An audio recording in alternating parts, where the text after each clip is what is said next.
चलिए आगे बढ़ेंगे, जहां पर आपको बता दें पूर्व वित्त मंत्री कैप्टन अभिमन्यु फरीदाबाद दौरे पर पहुंचे, जहां कैप्टन अभिमन्यु ने पार्टी को मजबूत करने को लेकर कार्यकर्ताओं के साथ मैराथन बैठकें की और कार्यकर्ताओं के साथ संगठन को मजबूत करने के लिए चर्चा की। इस दौरान पूर्व वित्त मंत्री कैप्टन अभिमन्यु से संवाददाता पूजा शर्मा ने खास बातचीत की है। क्या कुछ कहा है, सुनवाते हैं आपको। पूर्व मंत्री कैप्टन अभिमन्यु संगठन को मजबूत दिशा देने के लिए एक परिपक्व नेता माने जाते हैं और भाजपा शायद उनके इसी गुण का फायदा जो है वो पहुंचाना चाहती है कार्यकर्ताओं को। और यही कारण है कि जहां यूपी में विधानसभा चुनावों को लेकर सह प्रभारी की जिम्मेदारी कैप्टन अभिमन्यु को सौंपी गई है, वहीं फरीदाबाद में कैप्टन अभिमन्यु कार्यकर्ताओं की नब्ज टटोलने के लिए 2 दिन के प्रवास पर पहुंचे हैं। और जनता टीवी के साथ आज हम चर्चा करेंगे उनके साथ कि किस तरह से उन्होंने कार्यकर्ताओं की मन की बात जो है सुनी है और भाजपा के मन की बात कार्यकर्ताओं से साझा की है। सर, जनता टीवी में आपका स्वागत है। कैप्टन साहब, भाजपा कार्यकर्ताओं की नब्ज टटोलने आप पहुंचे हैं, क्या कुछ बातें रखी हैं कार्यकर्ताओं ने और क्या कुछ फीडबैक लेकर आप सरकार के पास जाएंगे कार्यकर्ताओं का? देखिए, ये कोई नब्ज टटोलने का या फीडबैक लेकर के सरकार के पास जाने का कार्यक्रम नहीं है। तो भारतीय जनता पार्टी का एक संगठन का योजना के तहत बूथ स्तर तक के कार्यकर्ताओं के बीच में बैठ करके सहज रूप से संपर्क करके और संगठन की मजबूती के लिए एक प्रयास किया जा रहा है। भारतीय जनता पार्टी का संगठन मजबूत है और हमारा जो संगठन है वो विचारधारा आधारित है और भाजपा एक परिवार पद्धति पर काम करने वाली पार्टी है। कार्यकर्ताओं का एक संगठन है, यह किसी एक व्यक्ति, किसी एक जात पात या किसी एक वर्ग की पार्टी नहीं, ये कार्यकर्ताओं की पार्टी है, देश और समाज को समर्पित लोगों की पार्टी है। तो हम सामान्य रूप से हर स्तर पर मिल बैठ करके वर्तमान राजनीतिक स्थिति, संगठन की स्थिति और संगठन की स्थिति मजबूत कैसे हो, इस दिशा में काम करते रहते हैं। उसी क्रम में 2 दिवसीय प्रवास फरीदाबाद में संगठन की योजना से मेरा हुआ। कार्यकर्ताओं की नब्ज टटोलने की बजाय बल्कि कार्यकर्ताओं से ऊर्जा लेकर के जा रहा हूँ, उत्साह लेकर के जा रहा हूँ। कार्यकर्ताओं की एक जो उमंग मुझे यहाँ देखने को मिली है, आपस के अंदर इतना समन्वय फरीदाबाद जिले के जो भाजपा के संगठन और जनप्रतिनिधियों के बीच में और संगठन के अंदर जो देखने को मिला है, वास्तव में बेमिसाल है। और पूरे हरियाणा प्रदेश नहीं बल्कि अन्य स्थानों के लिए भी ये फरीदाबाद भाजपा संगठन एक आदर्श उदाहरण के तौर पर मुझे दिखाई देता है। सर, भाजपा की नीति रही है कि पुरानों को संभाल कर रखो और नए लोगों को जोड़ो, लेकिन कई बार कुछ कार्यकर्ता विचलित हो जाते हैं जब नए लोगों को तवज्जो मिलती है। तो ऐसे कार्यकर्ताओं को क्या मंत्र आपने दिया है कि उनका मन स्थिर रहे भाजपा में? आपने बहुत ही अच्छा बात को याद दिलाया है और यही भारतीय जनता पार्टी इसी तरीके से जो पुराने कार्यकर्ता हैं उनकी मेहनत, वो नींव के पत्थर कार्यकर्ता जिन्होंने अपना जीवन तबाह करके संघर्ष के दिनों में सरकार आने के जब कोई संभावनाएं नहीं थी, अपना सर्वस्व पार्टी को दे करके आज देश प्रदेश में स्पष्ट बहुमत की सरकारें बनाने में अपना योगदान दिया है। तो वह पार्टी के हमारे लिए पूज्य हैं और उनका सम्मान। पुराना कार्यकर्ता छूटे ना, नया कार्यकर्ता जुड़ता चला जाए, ऐसे ही ये पार्टी बढ़ती रहे।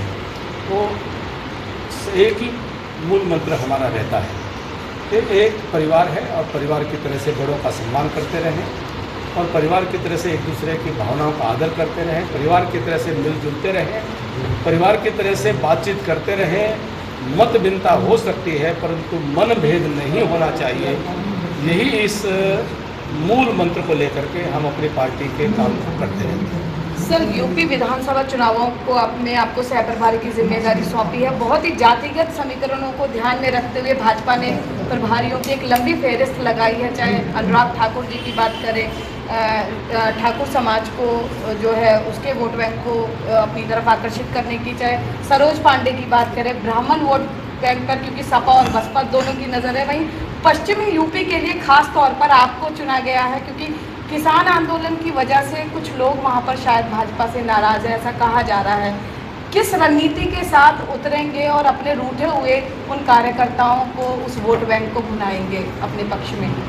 एक तो बात मैं आपको स्पष्ट कर दूं कि मैं आपके आकलन से सहमत नहीं हूँ।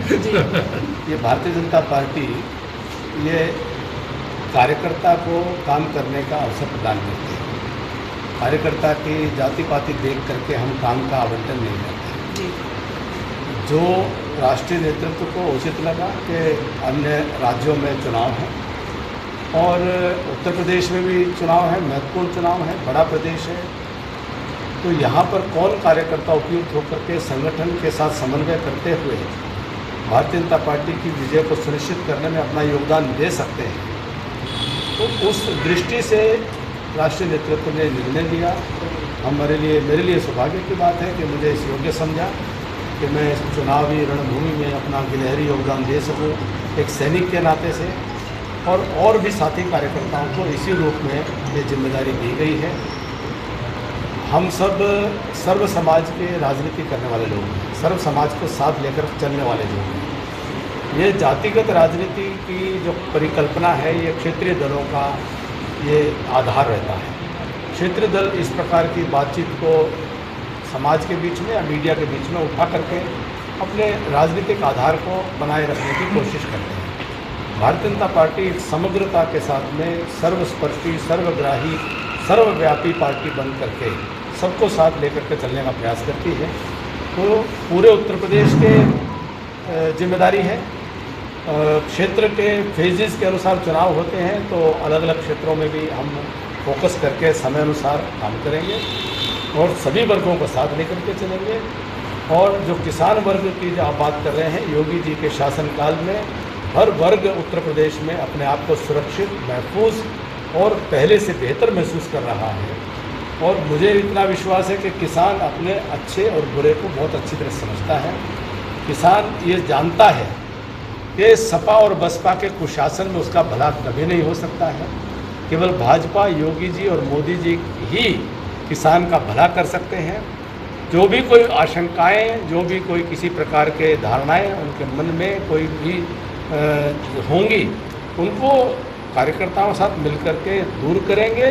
किसान वर्ग का पूरा समर्थन मिलेगा। किसान वर्ग भाजपा की जीत में जबरदस्त अपनी उपस्थिति दर्ज कराएंगे। सर, लेकिन लगता नहीं है कि किसान आंदोलन की वजह से जो है विपक्ष को जहां मुद्दा मिल गया वहीं आम आदमी अब कहने लगा है कि किसानों का ये तरीका ठीक नहीं है अपनी बात कहने का।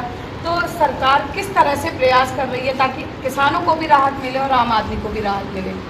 देखिए, आपने ठीक कहा, विपक्ष ने एक मुद्दा इसको बनाने की कोशिश की है और मैं इसको इस रूप में देखता हूँ कि राजनीतिक रणनीति की थोड़ी बहुत अगर समझ है तो जब विपक्ष अपने स्वयं के मुद्दे ना खड़े कर पाए, जब दूसरों के मुद्दे के ऊपर सवारी करने को मजबूर हो जाए तो वो अपनी हार को स्वीकार करके ही दूसरे के रथ पर चढ़ने की कोशिश करते हैं। राहुल गांधी जी हों या दूसरे विपक्षी दल हों, 5 साल में न तो कोई जिम्मेदार विपक्ष की भूमिका निभा सके, न कोई मुद्दा वो खड़ा कर सके। वह अपने फेल्योर को एडमिट करते हुए, अपनी हार को स्वीकार करते हुए दूसरा कोई मुद्दा उनको दिखाई देता है, उस पर सवारी करने की कोशिश करते हैं। तो मैं इस बात को मानता हूं कि पहले उनकी स्वयं की हार की स्वीकारोक्ति है। बाकी समाज के अंदर अन्य समय पर अनेक प्रकार के विषय, मुद्दे आते हैं और उनका समाधान करने की जिम्मेदारी राजनीतिक नेतृत्व की होती है। उनका समाधान हम करने में सक्षम होंगे, मिलजुल करके, समाज को साथ लेकर के। हम किसी के कार्य, उनके तरीके पर कोई टिप्पणी नहीं करना चाहते हैं। इतना ज़रूर कहूँगा कि लोकतांत्रिक तरीके से संघर्ष करना, आंदोलन करना, ये एक नैसर्गिक अधिकार है। दुनिया के किसी भी लोकतांत्रिक प्रणाली में किसी भी वर्ग को किसी भी विषय को लेकर असंतोष है तो वो आंदोलन कर सकता है। लेकिन लोकतांत्रिक प्रणाली में, सभ्य समाज में, संविधान के दायरे में वह आंदोलन का अधिकार है, उसका हम सम्मान करते हैं।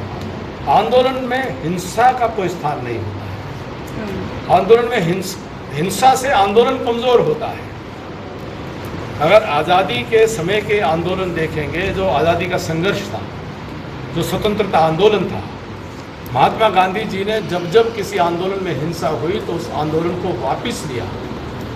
चौरी चौरा का जो कांड होने के बाद महात्मा गांधी जी ने आंदोलन को यकायक वापस लिया क्योंकि वो जानते थे कि हिंसा होने से आंदोलन की आत्मा मर जाती है। आंदोलन कोई भी हो, चाहे वो हम विपक्ष में रहे हों, हमने किए हों, या कोई भी आंदोलन करता है लोकतांत्रिक प्रणाली में, आंदोलन की आत्मा संघर्ष में होती है, वो तप में होती है, वह हिंसा में नहीं हो सकती है। तो हिंसा का कोई स्थान नहीं होना चाहिए।